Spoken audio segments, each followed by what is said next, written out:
Hello నమస్తే Rajani Ganesh channel. ఈవేళ మామిడికాయ ముక్కలు నీటి ముక్కలు వేసుకోవడం ఎలాగా అనేది చెప్తాను.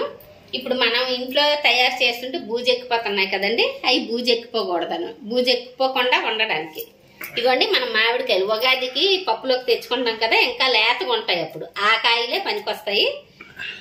ఇవ్వండి చిన్న సైజు కాయలు, ఈ సైజు కాయలు ఉండాలి. టెంకు కొంచెం కడితే పర్లేదు కానీ పూర్తిగా ముదిరిపోకూడదు. లేత కాయలు అనమాట, అవి వేసుకోవాలి.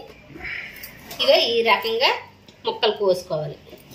ఇది కాస్త సైజు పెద్దగా ఉంది, ఇలా కోసి ఉంచుకోవాలి. మనం వేడి నీళ్ళు మరిగించి ముందు రోజు రాత్రే వేడి నీళ్ళు మరిగించి ఉంచుకోవాలి. తెల్లవారేసరికి మామిడికాయలన్నీ నీటిలో కడిగి ముక్కలుగా కోసుకోవాలి. కోసిన తర్వాత దానికి మనం వేయవలసిన వస్తువులన్నీ చూపిస్తాను.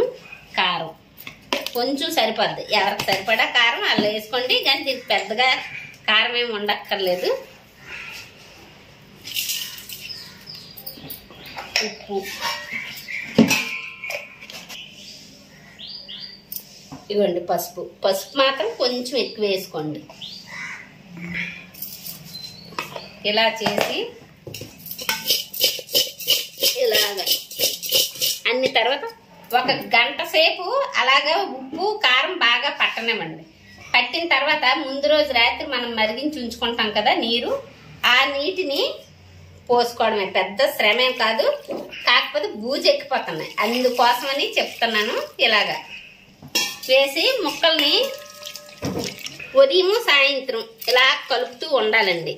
మనం ఎన్ని ముక్కలు చేసుకోవాలంటే అన్ని ముక్కల్ని ఇలా కలుపుతూ ఉండాలి. అలా కలిపిన తర్వాత మూడో రోజుకి తయారైపోతే మూడో రోజు నుండి తినొచ్చు. ఇంకా ఎక్కువ రోజులు ఉండాలి అనుకుంటే నాలుగో రోజు నాడు ఫ్రిడ్జ్లో పెట్టేసుకోండి. మనం డైలీ వేసుకోవచ్చు.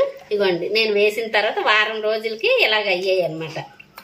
ఇవి మనం మూడో రోజు నుంచే తినొచ్చు.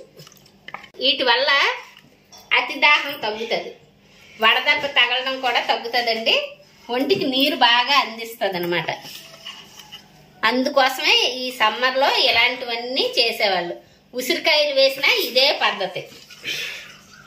ట్రై చేసి చూడండి. లైక్ చేయండి, షేర్ చేయండి, సబ్స్క్రైబ్ చేయండి. Thank you.